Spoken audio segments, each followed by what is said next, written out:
Piper the cat. What are you doing, Piper? Well, he's having a good time under there, or she, I should say, is having a good time under there. And look what we got right here. Just came home with that a few minutes ago. Apparently it doesn't run, will not move. And when I took it out of the place where I got it, I had to drag it up on the trailer because the hydrostatic transmission wouldn't unlock. There's a little release button on the back. It's supposed to be able to release the valve so that you can push it around if need be, if it's disabled. But it wouldn't work. And real quick, I just had a look here and I'll show you what I found out. Well, there's the release lever I'm speaking of. And I couldn't get it to move. I did find, maybe you can see here, that the parking brake was stuck. Now the pedal was free, but the actual lever itself right there, the pad goes in behind here, was stuck. I pulled the pin out of that castle nut and loosened the nut and it released, so someone had it a bit too tight. So now that we've got it free, the transmission's free now. Naturally the battery's dead. I've got the charger on it and I'm hoping that it might start and I can drive it in here under its own power and get it on the lift where we can get a bit better look at it. The sun is blasting out there right now. I don't really want to be working out there if I can help it, but we're going to give the battery a little bit of time to juice up and we'll see if we can get this thing started up. Yeah, that's right, Piper. Piper the kitty cat. Alright folks, another week, another auction buy. I know very little about this other than they said it doesn't run. You saw outside it was stuck. When I went to pick it up from where it was, I couldn't get that to release. It turned out it was just the brake, no big deal. I didn't investigate it over there. It was pretty busy. I wanted to just get out of there. So it rolls now. So we're able to take the hydrostat out of operation so we can move it. However, it doesn't start. Now there's a couple of things that could be. There's obviously, they have these switches under the seat. So you gotta be sitting in the seat in order for it to start. So that's a possibility.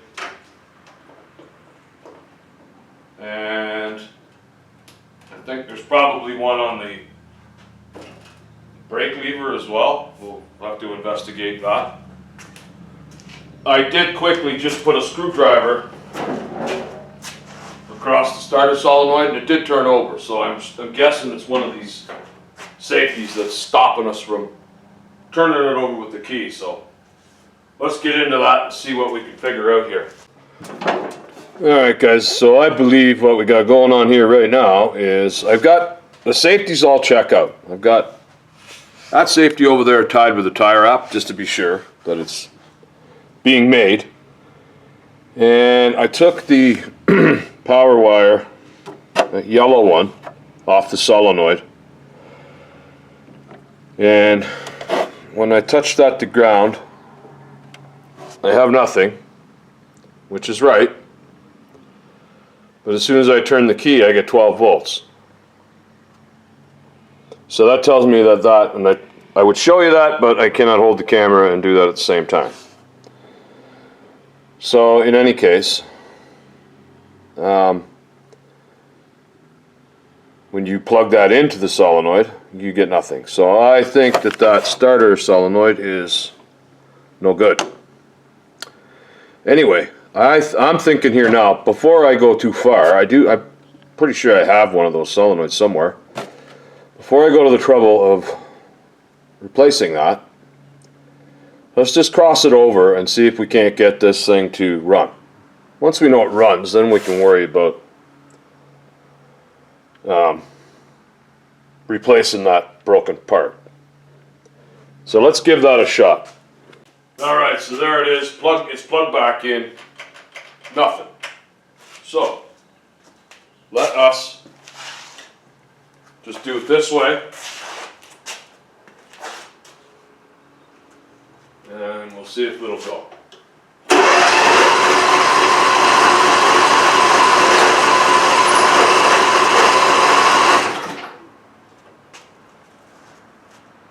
Well, I can smell a bit of gas. I don't know if that's...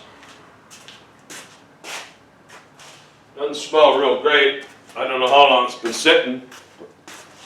Let's give it some little nose candy here and see if it'll do anything.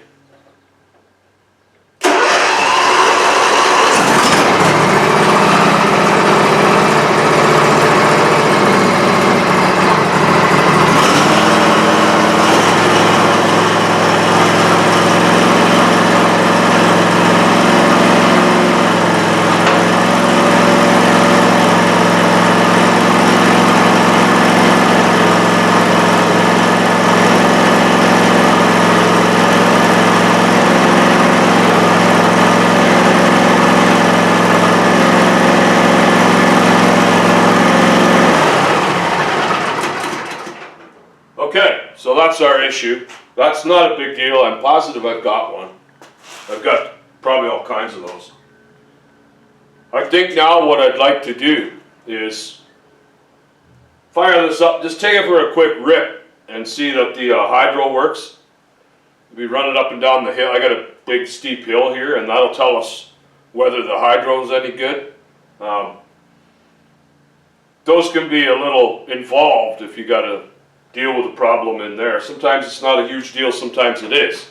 But I'd like to see that first. I want to see it.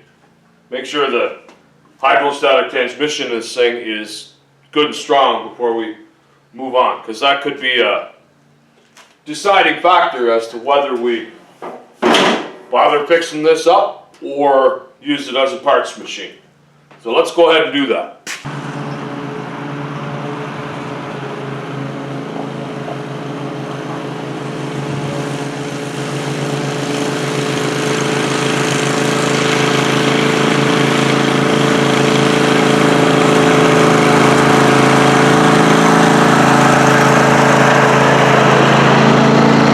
So I'm going to call that a success. Hopefully you guys can see that okay. And the camera honestly doesn't do it justice how steep that hill actually is.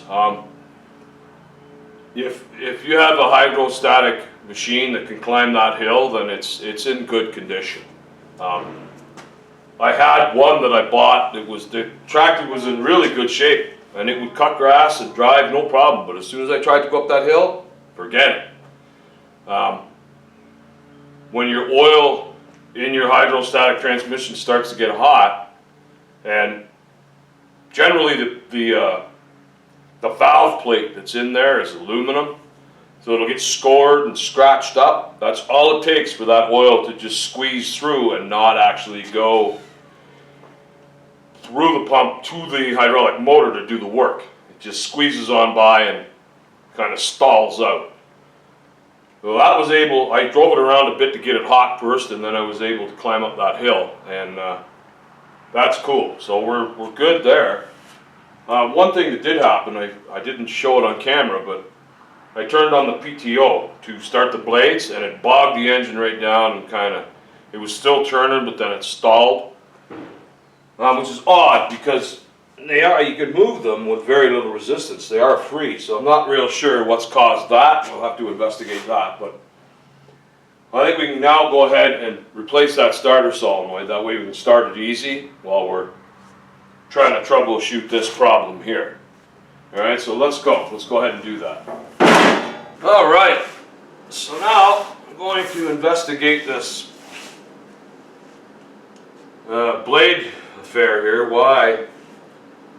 I think I mentioned earlier that just for the heck of it, I turned the PTO on to see if the deck would go, and it really bogged the engine down and basically ended up stalling it. And I really don't see why. It seems free. However, sometimes that can be misleading. With the belt tension on it, you don't really get a feel for condition your bearings might be in. If they're really, really bad, you may feel it, but I've been down that road before with different drives, and really it really is a good idea to take the belt tension off it. Then you can get a feeling for what it's like. You know, perhaps the bearings are nice and tight, but maybe they're dry and they're heating up, and that's what's going on. So I'm going to do that. I'm going to remove the belt tension off these two blades and be able to feel a little bit better what's going on here. Alright, so the belt tension is off both sides, and it feels tight, spins nice. It sounded like it might have been a bit dry, which doesn't surprise me. So these are greasable. I grease this side and that side, but they feel good. So that is a little odd that that would happen. I'm not real sure about that. We're going to have to try it out and see where we go with it. But I'm going to put the belt back on, and we're going to have to try that out a little bit and see if there's anything else. The clutch feels fine too. It's free right now, so I'm not really sure what would have caused that to happen. But we're gonna put it back together here, the belt, and try and dive a little deeper here on this.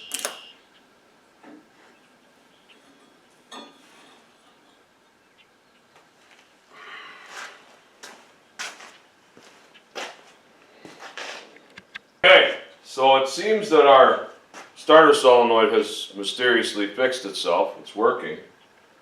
I think we had a poor ground. I cleaned the battery, I disconnected the battery terminal, cleaned it, put it back together, and it appears to be working now. So I think it was just a bad connection. I think I would like to start this and see if we can turn the blades on and see what happens.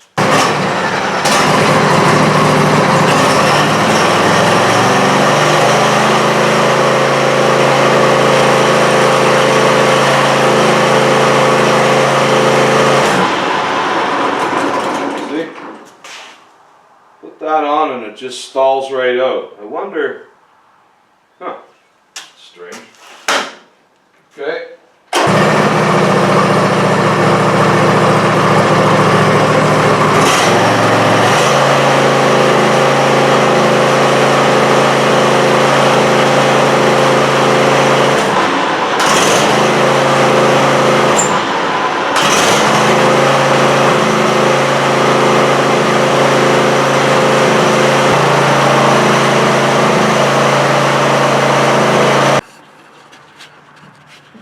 Alright folks, I believe I've found our grounding issue. So, let me see if I can get this light here where you can see. Okay, so this switch here is your PTO electric clutch switch. It also goes into this one here, through this harness, which is it's some sort of a backup safety affair. It won't allow you to mow in reverse. I think it's so you don't run over your kids. I actually have a mower like that, and it's been deleted because it didn't work. Now, if you look at that, I think what you're supposed to do is pull that key out if you're going to go in reverse, and then you're supposed to put it back in or something. In any event, I believe that switch was shorting out to ground, and that was what was causing it to ground out every time I hit the clutch. So all I did was delete that, and I tied it together there so that it wouldn't. It's powered all the time now, so it won't come on until you turn the key on.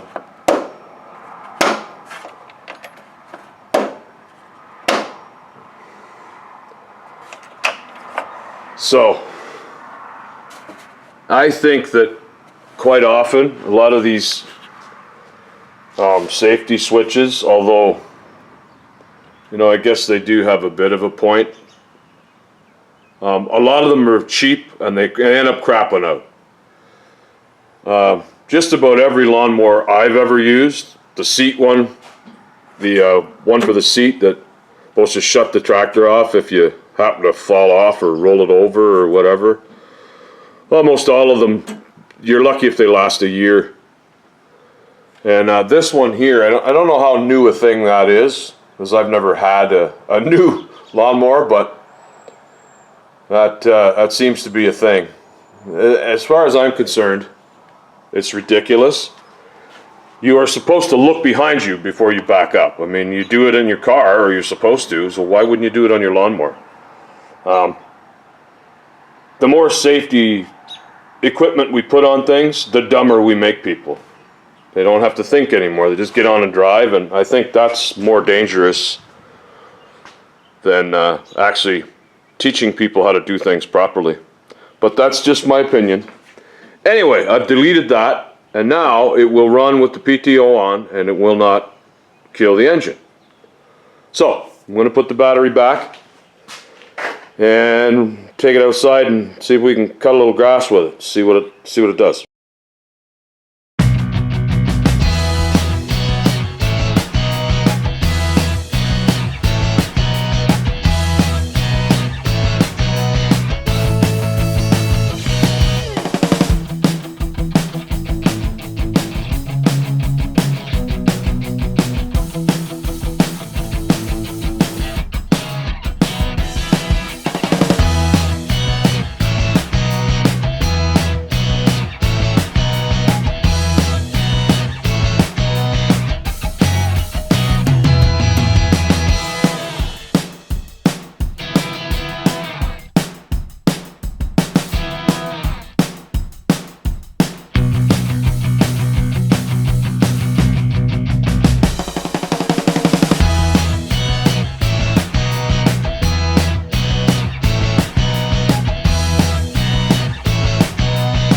Well, I'll tell you what, folks, that thing cuts really nice.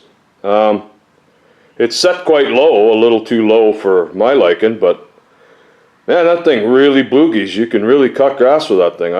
I'm very impressed. If I didn't have a half decent one myself, I would definitely keep this because it's a good runner. So we got that sorted. Runs decent now, and it cuts grass real good. One last thing I think we got to do is fix this here. This seat, it's starting to break here. So I guess some big feller like me must have been driving it and he's got it ripped and whatnot. So we're going to try and fix that up a bit. Unfortunately, the fuel tank is right underneath it. You can see it right there. So I am not going to be able to weld that in place. Maybe easier if I take the fuel tank out of there. I don't know.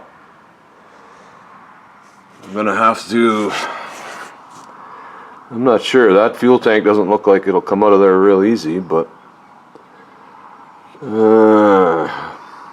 I don't know. It might. We're going to have to investigate that a little bit, but either way, either the pan's got to come off or the fuel tank's got to come out, one or the other. So I'm going to get at that. All right, folks, here's where we're at with this. I'm going to have to do a bit of welding here now. I think the best bet for me is to weld a strip on here and maybe another one there. It's just a spider web of cracks and tears, and it's quite thin. I think maybe if the fella had repaired it before it got super bad, it probably wouldn't have been so hard, but I think this is probably my best bet. Weld a couple of sheets on here and strengthen it up a little bit, and then we can re-drill the holes and mount the seat back on here again. So I'm going to be a few minutes doing this, and it's liable to be a little stressful, just being that that's so thin and it's kind of hard to get all the paint off and whatnot. So I will be back in a few minutes when I got something to show you. Okay, there's that pan fixed up. couple plates welded in there, and I got our seat mounting bracket affair bolted in, because you can't get at the nuts from underneath with the fuel tank's got to go in first. Well, there's our fuel tank over there, ready to go back in. And that's a bit of a stick handle, so I'm gonna have to what am I gonna have to do? I have to put that line back in first, but anyway, okay. Anyway, that's ready to go. I'm gonna put the tank back in and be back shortly. All right, folks, there it is, back together. There's our seat. And it's actually an adjustable seat, which is kind of cool. I didn't notice that until I took it apart. Fuel tank's back in. I dumped out that crappy gas. I threw it in the fire. And I put some fresh stuff in there. Yeah, it's ready to go. I'm gonna see if it see if it fires up easy here or what.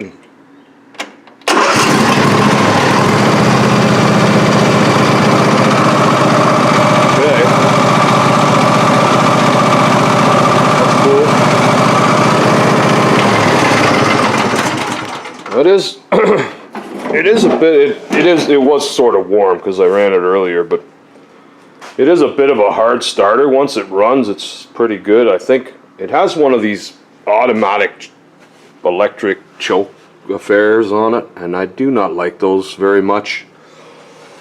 However, I think what this thing needs is a good workout.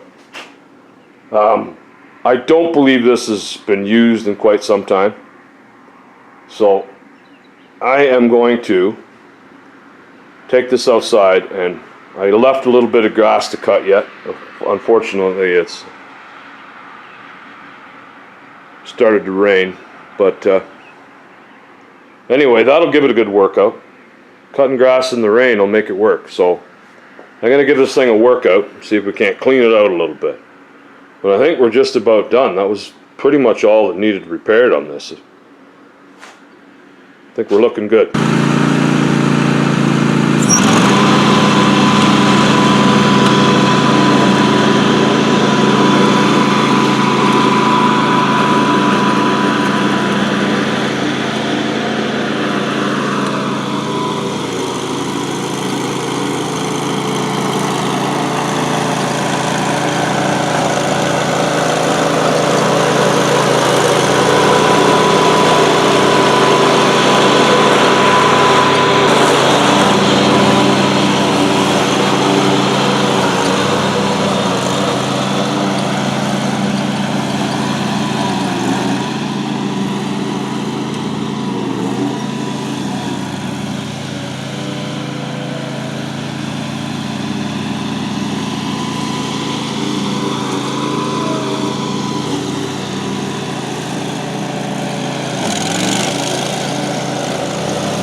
So this is going to be a wrap for our little Massey here.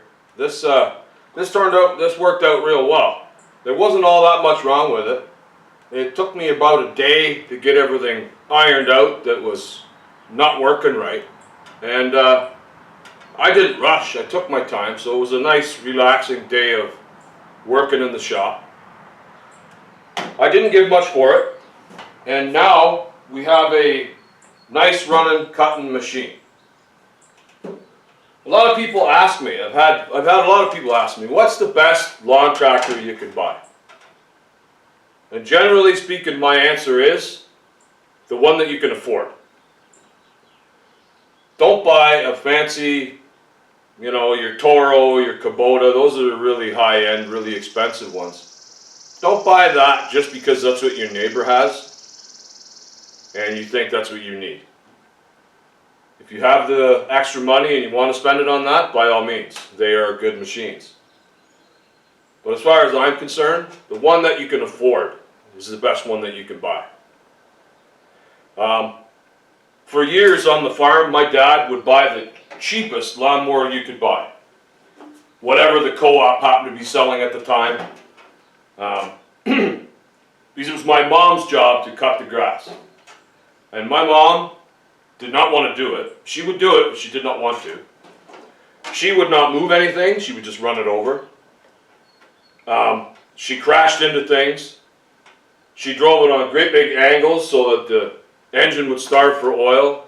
She was not interested in doing any maintenance on it or saying a word. As long as it ran, she would run her and cut and just send it. So my dad refused to spend good money on something for something she was going to blow up or wreck anyways.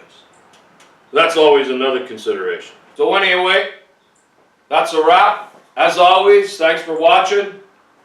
We'll talk to you soon.